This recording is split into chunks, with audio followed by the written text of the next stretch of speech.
We could have just made a simple intro to this video, but instead, we made you a sketch. Thanks for sitting down with me. I've been wanting to have this chat for a while now. I've been thinking, and you know how much I value you. And the last 3 months have been amazing. The last 9 months. How amazing these last 2 years have been. I just feel like I've learned so much from you. Do you realize that? And how incredible you are. I think you are really special and have so many amazing qualities. But you know how busy I am with work, and you know how busy I've been with traveling. I've just been so busy with my sketch comedy group. And honestly, I haven't even had enough time for myself right now. And that's not fair to you, because you deserve more than that. You are so beautiful. You're so emotionally intelligent. I just don't think this is working. I think right now we should take some space for ourselves. It's not you. It's me. It's me. It's me. It's me. Get them X's out of here. What the fuck does that even mean? It's not you, it's me. Words that no one wants to hear. Because when we hear those words, what we hear is, you're not telling me the real reason you're breaking up with me. It's much, much more painful than what you're saying out loud. Now, there's a truth about 99% of breakups, which is that most people, when they're the one doing the breaking up, want to come out the good guy. In other words, at the same time as wanting to reject us and say, I don't want to be with you anymore, they also want to be the hero of the situation. And of course, the realistic way that someone achieves that when they're doing the breaking up is by saying something like, it's not you, it's me, because it turns them into the sympathetic character in the story. It's about me and problems I have and wounds I have and insurmountable barriers that I have. But when we hear this, we call BS. We dismiss this phrase because we're like, you're just not telling me the real reason you're breaking up with me, which is definitely way more brutal and hurtful than anything you're saying out loud. So we look at this phrase, it's not you, it's me, as one that has no actual credibility, one that offers no actual closure. But I want to do something interesting in this video. I want to take that phrase, that trite, cliche phrase, it's not you, it's me, that we hear in the most devastating moments of our lives, and I want to show you how it's more true than the person saying it could ever imagine, and how this holds the key to you feeling better about your breakup. Before we get into this, I am inviting everyone watching this video who is experiencing heartbreak right now of any kind to come and spend an hour with me live, wherever you are in the world, on February the 25th. I am running an experience, an event that is digital and it's free called How to Heal from Heartbreak, where I'm going to show you how to heal, get closure, and move through one of the most painful situations in your life, whether that happened yesterday or whether that heartbreak occurred 3 years ago or 5 years ago and you're still experiencing it today in some form. This is going to be a highly practical event that is going to help you finally feel better. I'm passionate about this subject because I know how heartbreak is a wound that can either make us stronger or it can keep us in a really bad state for a very long time where it never properly heals. What I want to help you do is heal the right way. That starts with getting some answers in your mind. It starts with knowing what to do next. It starts with doing the right things instead of the wrong things in that situation, and with creating a new story for yourself. You know, the identity of the heartbroken person isn't an identity I want you to live with for too long. So I'm going to help you with everything I've learned over the years. It's on February the 25th, and you can sign up for free at lovelifetraining.com. It's only happening once. It is going to be live. I will be there, and you will be with me, because I promise you, if you're heartbroken, this will be the most important hour you spend in 2025. I'll see you there. So let's talk about the feeling we have when someone tells us these words. It's not you, it's me. The bottom line is they're still trying to be the good guy. And there's nothing wrong with breaking up with someone. That doesn't make us a bad person. But we do say things in that moment which are incredibly unrewarding and unsatisfying to the person that we're saying them to. And when you're on the receiving end of that phrase, it's not you, it's me, you wonder, what's the real reason? Yeah. It's not me, it's you. I get it. But what's the real reason? Why are you actually breaking up with me? And we deep down suspect that the truth is so brutal, is so painful that it could destroy us. But we want that truth. We want to know. We go on this mission to find out. Here's what I want you to know. When someone breaks up with you, you are not dealing with simply a person. You are dealing with an entire universe. And there are so many different parts of that universe that could be having an impact right now on why this person has decided to leave the relationship. There's planet childhood that is having a massive effect, where they were taught certain things, certain associations around love. They were taught what love is, and some of those might have been good things and others might have been bad beliefs around what love is. There's planet role models. There's planet society that is telling them what to think about love or the kind of person they should be going for. There's planet parents, where they learned all sorts of associations about love and relationships from people who may or may not have been good role models. There's planet stage of life they're at. There's planet, I was thinking of moving to Australia for a year and this messes up my plans. There's planet YouTuber he's taking advice from. That's actually a good planet. He should subscribe to that planet.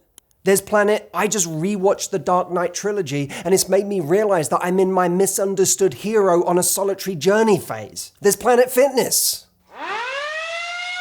There's planet, that one friend who sat him down after a game of pickleball to tell him, bro, I mean, you just sold your company, dude. You could be doing whatever you wanted. You could be living like a king. You really want to be tied down right now? You got the world at your feet. You should be living it up, man. By the way, have you rewatched the Dark Knight trilogy recently?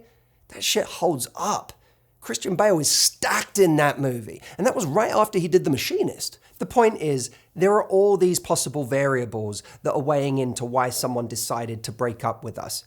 But we don't think about any of that complexity in that universe. What we do is we board the spaceship Insecurity and go out in search of a planet that can explain it all. And the first planet we bump into is normally the one we're most afraid of, the one that defines our worth. And when we hit that planet, we say, I found it. This is why they broke up with me. So, in truth, we'll probably never have that information from a person. They'll never tell us exactly why they broke up with us. We'll never know their innermost thoughts. So how do you wrestle with the reasons you give yourself, the assumptions you make, and what those do to your sense of self-worth? Because this is the thing that happens to so many of us in a breakup, is the reason we imagine is the reason, and maybe we even have some evidence for it, becomes the way that we lose our self-worth. It becomes the way we learn to hate ourselves, to tell ourselves, I'm not good enough. I wasn't enough to hold on to that person. What do we do with those reasons? Well, one of the antidotes to that self-loathing is to realize that even in the reasons we're telling ourselves are true for the breakup, there's a way to stop seeing it as being about you. You can come to realize that when they say it's not about you, it's about me, they're more right than they'll ever know. Let me show you how. So what I want to do is take 3 categories of reasons why someone might have broken up with us. And as I go through these, see which one your brain is telling you it is the most. And I want to show you in each of these categories how it's not you, it's them. So we're going to talk about superficial reasons, perceived incompatibility, and what I call genuine incompatibility. I'll explain the difference between those two. And in each of these areas, I'm going to show you how it really isn't you, it's them. And for those of you who are saying, no, Matt, you don't get it. I really messed it up. I'm the reason we're not together anymore. Even in that situation, I want to show you how it's not you. Let's address the first and, some would argue, most scary reason why someone has decided to break up with us. The superficial reason. They have decided somewhere along the way that we are not attractive enough for them, we're not hot enough, they don't like our body enough, they want a different type. They don't like that thing on our face. We're too tall, we're too short, we're too old. They want someone younger. They have decided that there is something about us that is not attractive enough. Many of us are terrified of this proposition because it's one of the biggest insecurities people have. I'm not good looking enough. I do not match up to other people. I'm always going to be left because I'm not lovable. There are a couple of things I want to say about this. One relates to it not being about you, but the first one is to do with radical acceptance.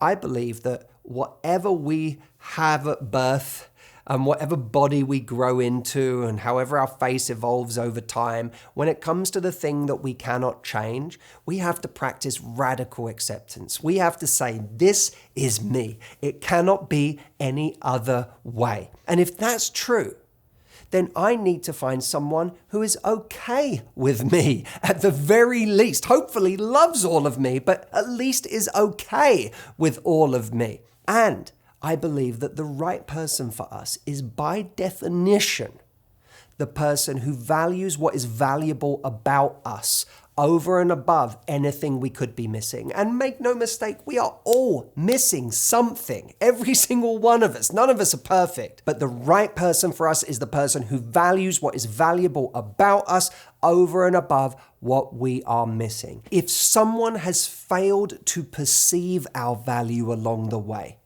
if they are not the person who has the capacity to truly appreciate what is special about us, that is on them, and it makes them wrong for us. Now, some of you will have an inner contrarian that says, actually, the problem is I never show my value. I don't think anyone can see my value because I'm so insecure all the time, or I bring out a side of me that turns people off, whatever it may be. If you're saying that to yourself right now, stick with me, because by the end of this video, I'm going to show you that even that part of the equation isn't about you. I know it sounds ridiculous, but stay with me. What's the next reason? Well, I call it perceived incompatibilities on their part.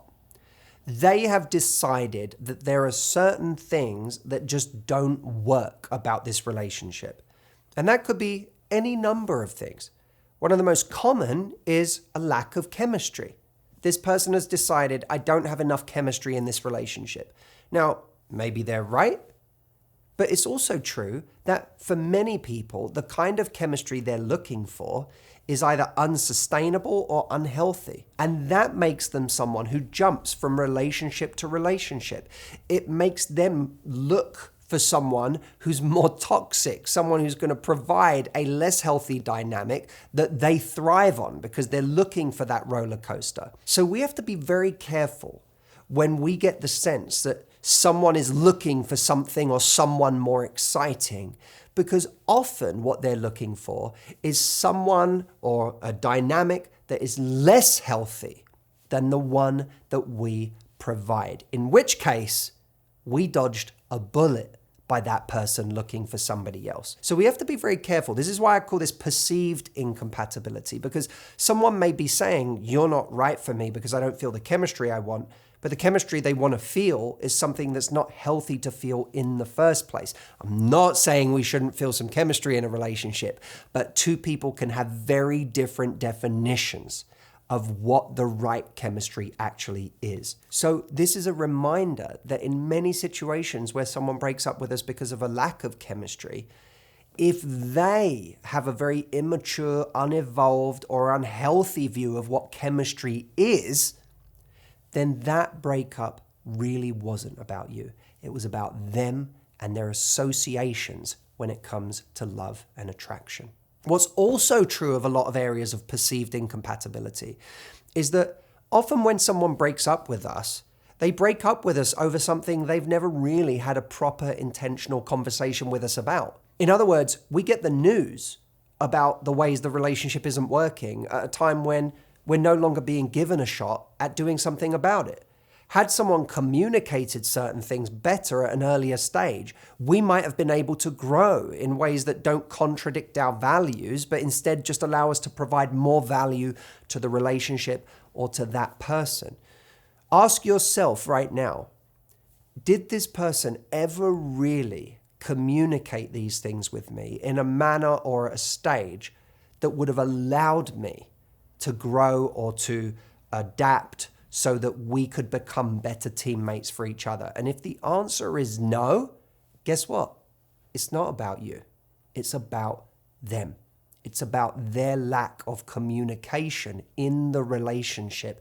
That's why you're breaking up. And by the way, if you're hearing this and going, but they did communicate with me soon enough. They did give me certain information. I just didn't do anything with it. I wasn't able to change fast enough. So it is my fault and I can't stop beating myself up for that. Again, stay with me till the end. I'm going to show you how it's not about you. So let's talk about our third category of reason why someone might break up with us. What I call genuine incompatibility. What's the difference here between perceived compatibility and genuine incompatibility? Well, perceived incompatibility might be a result of someone's unhealthiness and their view of relationships that doesn't come from a good place. It could also come from their lack of communication, as we already discussed. But genuine incompatibility is when there's just a difference between you, both of you, on your best day, that makes you not right for each other. And this happens all the time, even with people that we have fallen in love with. We meet someone who just doesn't vibe with our ambitions in life. We meet someone who is extremely deep in conversation all the time, and we're someone who's kind of silly in conversation a lot more than they are. We don't go deep in the way they do, or vice versa. None of these things are wrong, by the way. They're just areas where two people don't align. The problem with these things is that when we've fallen in love with someone, we take it so personally when we don't align in certain ways. We think, if I could just have been more ambitious, that person would have been more excited by me. They would have seen me as being more like them. Or if I could just have talked about books in the way that they wanted me to talk about books, I would have been their perfect partner. I was just 5% off, and I can't get that off of my mind that I was so close. They had everything. They were so right for me. I was so right for them, but for this one small area. And we talk about it almost like what we needed to cross was this like baby stream of differences. What we don't realize is that in actual fact, that was an uncrossable canyon, that the distance between us was so large that the relationship couldn't work. And there's no sense in beating ourselves up for that, especially when the differences come from the areas that are just innate to us. This is how I am. But if we actually get space from that situation and we zoom out, what we'll realize is that there are so many other people in this world who live life in a way that is much more compatible with us. I often think it's funny when people say, I'll never find someone like that again. I always think that's a good thing. Because if you found the same person as this person in another body, it wouldn't work all over again. You will meet someone different, and that's why it will work.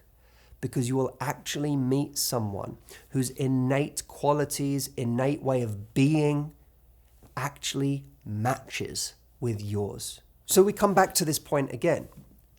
Maybe you were beating yourself up over some part of you that was unchangeable because it was really part of the essence of who you were, whether it was a kind of introverted nature or an extroverted nature, a way of being in the world, how loud you were, how quiet you were, how ambitious you were, how content you were with life the way it is, how much you like to travel, how much you don't like to travel.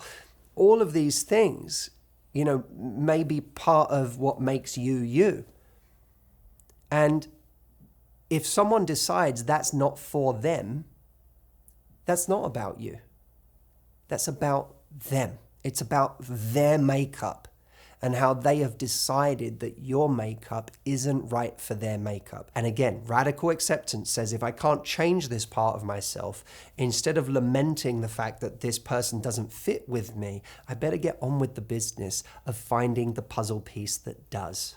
And if what you're telling yourself is, but the thing that is the incompatibility for me is something that I would actually like to change, and I'm beating myself up that I didn't change it, let's talk about that, because I've been teasing this for the last few minutes.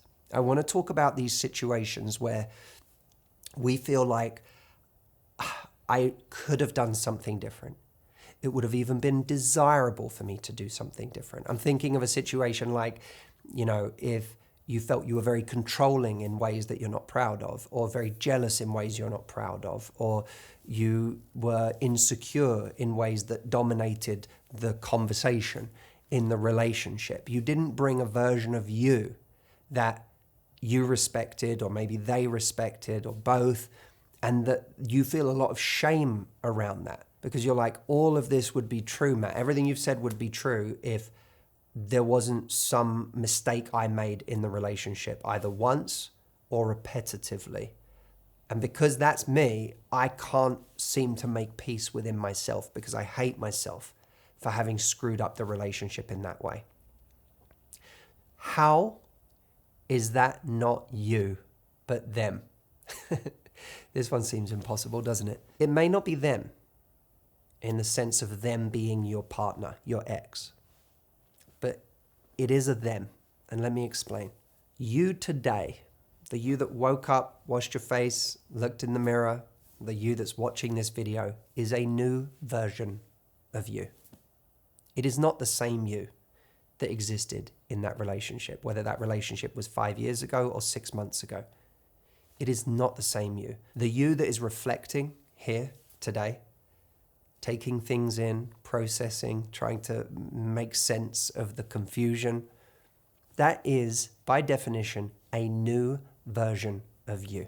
It is not the you that was in that relationship. That's the them. It's not about you for having failed to correct certain mistakes or patterns of behavior. It's about them, the you that was there at that time. And, we beat ourselves up in life. We've all done it, telling ourselves, if only I'd have changed sooner, if only I could have done something before. The truth is, if you were able to do something before, you would have. If you were capable of changing sooner, you would have changed sooner. I have the fundamental belief that we are doing our best, even when we're doing our worst. I submit it to you. Are there days where your best was terrible? Are there days where your best created all sorts of problems and chaos in your life? All right, our best may not be good, but our best, for better or worse, is what we're doing. The exciting thing is that today's best, the best that you today can do, is very different to then. I know that because you're with me now. Even this video is a new input into your life and your mind and your healing and your growth that changes what you're capable of doing. What you mustn't do is look in the mirror of the person that you are today and berate yourself for what they did, for what a previous version of yourself did in a relationship, because that isn't the you that you are today. And the gorgeous thing is that this really gets to become a proactive lesson, because we get to have the power now to say, I no longer identify with the me that was in that relationship. Maybe at my deep essence, I am the same me, but I am not my patterns. I am not the behaviors I had in that relationship. I am not all of those insecurities. I'm more than that. My identity is much more expansive than that. It can tell a much more interesting story than that two-dimensional one that I have of myself in that relationship. And what I would love to do with you is help you develop that identity, expand that identity. It's a very creative act, and we can do it together, because part of what we're going to do on the 25th of February together is not just help you heal from the past, not just help you get closure, but to help you truly become proud of the you that you are today, so that you no longer look back and tell yourself stories of what you wish you had done differently and use it as a rod for your own back. Instead, you are aggressively moving forward. So, as I said at the beginning of the video, we have this very, very special time that we're going to spend together on the 25th of February. You can sign up for free at lovelifetraining.com. It's not often we get to spend time live together. I appreciate so much you watching these videos, but there's always something special about us being in community when people join from all over the world. And of course, this is a digital event, so wherever you are, whatever time zone, you can join and getting that quality time together. And I'm going to share with you what I know that I know can help you. If you are heartbroken, this is going to be a very, very important hour in your year. Okay, I will see you there. Lovelifetraining.com is the link. Thank you so much for watching as always. And don't forget to leave me a comment. I love reading them.